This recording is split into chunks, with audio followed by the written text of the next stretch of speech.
karena si teman Andre ini melanggar, dia pun akhirnya menghilang atau moksa. Jadi dia menghilang secara tiba-tiba.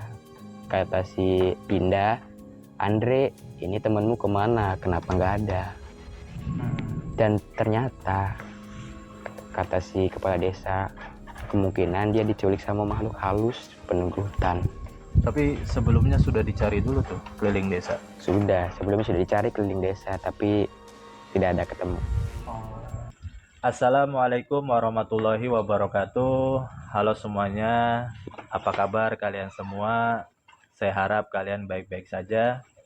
Pada video kali ini kita akan melakukan podcast bersama Mas Arif di samping saya ini, yang mana beliau akan menceritakan kisah seorang mahasiswa yang melakukan KKN di salah satu desa di Kalimantan dan mengalami berbagai macam kejanggalan. Nah, bagaimana kisahnya? Mari kita dengarkan langsung oleh narasumber, yaitu Mas Arif. Silahkan. Jadi mereka melakukan KKN di salah satu pedesaan yang terletak di tengah hutan, atau bisa terbilang itu cukup terpencil. Daerah terpelosok ya? Iya. Jadi mereka melakukan KKN di situ yang diperkirakan waktunya akan berakhir sekitar 2 mingguan. Jadi mereka melakukan KKN, mereka berangkat itu dari hari Senin sekitar pukul 6. Itu kalau boleh tahu tahun berapa tuh kejadiannya? Itu sekitar 2025 kemarin, Agustus. Kejadiannya masih baru ya? Masih baru. Jadi ini benar-benar masih fresh banget dan benar-benar masih baru. Jadi mereka berangkat dari hari Senin pukul 6. Jadi benar-benar pagi-pagi mereka berangkat. Mereka pun melakukan perjalanan yang seharian. Jadi mereka berangkat jam 6, mereka sampai sana pun jam 12 malam. Waktu menjelang malam, ternyata salah satu desa itu terdapat peraturan ataupun mitos yang dipercaya oleh para warga di daerah tersebut. Jadi warga di daerah tersebut itu ada peraturan kalau di atas jam 7 tidak boleh keluar, atau habis isya tidak boleh keluar. Pokoknya jam malam nggak boleh keluar gitu ya? Iya, jadi jam malam tidak boleh keluar. Pokoknya sehabis matahari terbenam tidak boleh keluar. Karena dipercaya bahwa kalau matahari sudah terbenam itu banyak jin yang keluar. Nah, di sini posisinya mereka sudah melanggar di hari pertama. Jadi mereka diantar langsung ke penginapan lah, karena tidak bisa berlama-lama lagi. Mereka diantar ke penginapan oleh kepala desa. Mereka diantar ke penginapan dan mereka pun sampai. Mereka pergi ke biliknya masing-masing. Si Dinda ini pergi ke bilik perempuan bersama 2 teman lainnya. Dan si Andre ini bersama satu temannya lagi ke bilik yang satunya, khusus untuk laki-laki. Jadi mereka pun tidurlah di situ. Pagi pun menjelang lah. Si Andre bangun dan si Dinda bangun, mereka ngebangunin teman-temannya. Mereka bangun dan mereka mulai aktivitas kayak biasa, mereka sholat. Dan tiba-tiba habis mereka sholat subuh sekitar jam 4, tiba-tiba di posisi itu mati lampu. Dan lebih sialnya teman si Andre yang laki-laki ini, dia kebelet banget pengen buang air besar. Jadi karena itu masih gelap, karena ada aturan juga tidak boleh keluar habis gelap. Tidak boleh keluar pas matahari terbenam lah ya, setelah matahari terbenam gitu. Iya, jadi tidak boleh keluar. Dan karena si teman Andre ini melanggar, dia pun akhirnya menghilang atau moksa. Jadi dia menghilang secara tiba-tiba. Kata si Indah, Andre, ini temanmu kemana? Kenapa nggak ada? Dan ternyata, kata si kepala desa, kemungkinan dia diculik sama makhluk halus penunggu hutan. Tapi sebelumnya sudah dicari dulu tuh keliling desa? Sebelumnya sudah dicari keliling desa, tapi tidak ada ketemu. Oh. Jadi dia pun nanya lagi nih, gimana caranya biar ketemu, coba kita usahakan dulu, kata si Dinda. Kita usahain dulu, kita cari keliling hutan. Mereka carilah keliling hutan. Itu saking terpencilnya pelosok desa itu, mereka untuk mencari saja sampai pakai mobil off-road. Sampai mereka belusukan ke tengah hutan buat nyari teman si Andre ini. Karena itu juga teman mereka. Dan mereka pun mencarilah sampai sore. Sore pun menjelang, karena aturan di desa tidak boleh dulu. Ya sudah, mereka tidur. Pagi menjelang lagi, mereka lanjut mencari. Di hari ketiga ini, mereka lanjut mencari lagi teman si Andre ini. Mereka mencari, tidak ketemu. Akhirnya mereka memutuskan untuk meminta bantuan kepada sesepuh desa yang ada di sana. Itu sampai berapa hari nggak ketemu?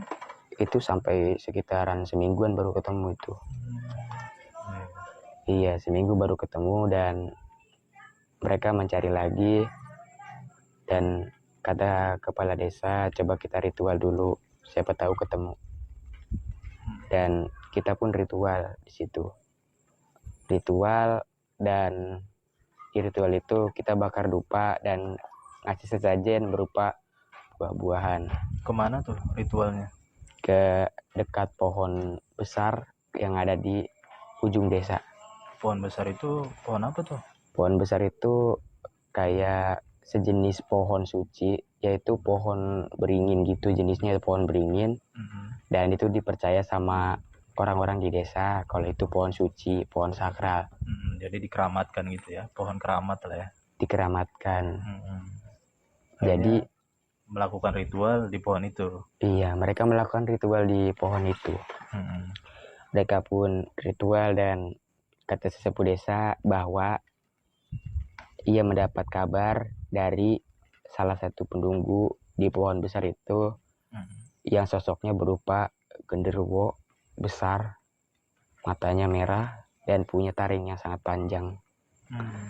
Kata sosok itu bahwa teman si Andre ini dibawa oleh sosok Banaspati, yaitu Banaspati Jerami. Dia dibawa, dan dibawanya sampai kemana? Sampai ke Sungai Mahakam. Banaspati Jerami itu gimana tuh? Banaspati Jerami ini bentuknya kayak boneka jerami yang terbakar, dan dia bisa terbang. Kayak orang-orang sawah gitu. Iya. Bentuknya. Dan di situ mereka sudah tahu lokasinya di mana. Mereka pun langsung mencarilah ke sana. Mereka terbang pakai pesawat ke sana, dan sampainya di sana aneh sekali, mereka nggak bisa ngelihat si anak cowok yang hilang ini. Jadi yang bisa ngelihat itu cuman si sepuh desa doang yang ikut. Jadi sepuh desa kan untuk melakukan ritual biar mereka bisa ngelihat temannya ini, karena temannya ini niscaya diumpetin sama si sosok Banaspati ini. Banaspati Jerami tadi. Iya. Jadi mungkin karena melanggar jadi diumpetin. Nah, jadi mereka melakukan ritual, dan pada akhirnya si teman-teman ini bisa ngelihat lagi lah si teman yang hilang ini. Jadi sampainya itu mereka pun antar temannya ini kembali ke Kalimantan Selatan. Ini BTW diantarnya sangat jauh sekali dari Kalimantan Selatan ke Kalimantan Timur. Ke Sungai Mahakam itu ya? Iya, ke hulu Sungai Mahakam. Jadi ke Muara Mahakam yang lebar banget itu, banyak lalu lintas kapal. Jadi mereka antar lagi lah ke Kalimantan Selatan, tempat mereka. Jadi mereka lanjutlah di situ untuk melakukan KKN. Jadi mereka KKN seperti biasa, dan mereka pun ya seperti biasa KKN. Hari-hari pun menjelang happy mereka. Setelah mereka happy di sana, mereka pun kembali diganggu karena pada suatu hari si Andre ini kebelet untuk buang air kecil, buang air besar, maksudnya buang air besar. Jadi si Andre ini buang air besar lah ke hutan. Terpaksa ke hutan. Iya, jadi dia terpaksa ke hutan karena tidak ada pilihan lain. Jadi tanpa sadar dia ke hutan, dia pun ngambil di situ. Dia ngambil tali, salah satu tali yang dianggap kapas. Jadi diambil, dia gunakan untuk bersihin kotoran dia. Untuk cebok lah ya. Iya, untuk cebok. Dipakai untuk cebok. Jadi dipakai untuk cebok, dan dia pun tanpa sadar itu. Ternyata dia balik-balik, untung si Andre ini masih bisa balik. Tapi dia ngomong ke si Dinda. Ini BTW Dinda ini dia indigo. Nah dia ngomong ke Dinda, kalau Din, gue diganggu sama pocong. Pocongnya rame-rame, gue dikejar. Terus kata si Dinda, lu kenapa bisa? Tadi gue dari hutan. Kata si Dinda, ya udah masuk. Sekarang mereka tidur lah. Pada malam harinya mereka sholat. Di situ mati lampu lagi. Dan posisinya mereka lagi tidur. Jadi mereka tiba-tiba kebangun karena mati lampu. Jadi panas hawanya. Mereka kebangun dan mereka pun kaget. Karena tiba-tiba mata mereka dipaksa terbuka. Kenapa tuh? Dipaksa terbuka karena mereka telah ditunggu oleh pocong. Mereka ditunggu oleh pocong yang sekitar 15 pocong. 15 pocong? Iya, 5-nya di tempat perempuan dan 10-nya di tempat laki-laki. Jadi pocong itu mengelilingi mereka. Jadi laki-laki, perempuan, mereka dikelilingi oleh pocong. Jadi yang didatangi oleh pocong-pocong ini pertama kali adalah anak laki-laki, dimana temannya si Andre ini, dan Andre ini kena, temannya kemarin kena, sekarang kena gangguan lagi. Awalnya gara-gara pas buang air besar di hutan itu ya? Iya, jadi kira kain, ternyata itu tali pocong. Iya, ternyata tali pocong. Dan mereka pun diganggu lah, mereka diganggu segala macam. Dan si Andre ini ngomong, ya Allah, saya minta maaf, saya nggak tahu. Dan salah satu pocong ini berkata, kamu udah ganggu saya, kamu udah songong sama saya ganggu kamu.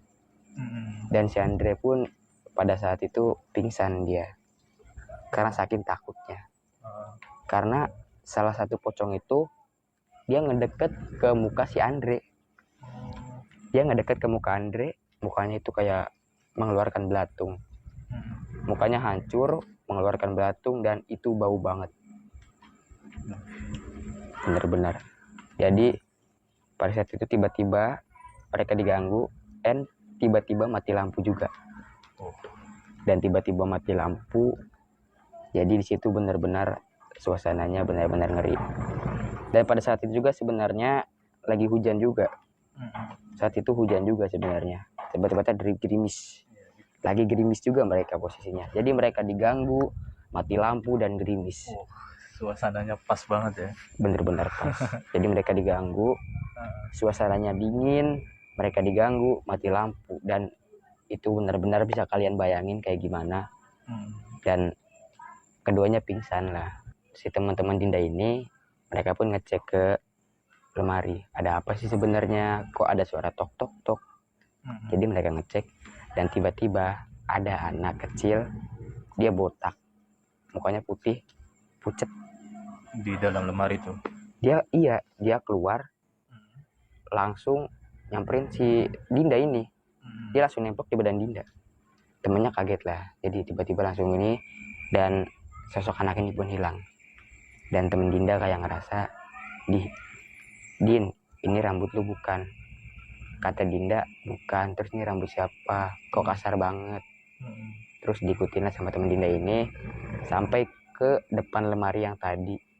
Ternyata pas teman si Dinda ini ngelihat ke atas, ada kuntilanak di atasnya tuh. Iya, ternyata teman si Dinda ini dia megang rambut kuntilanak.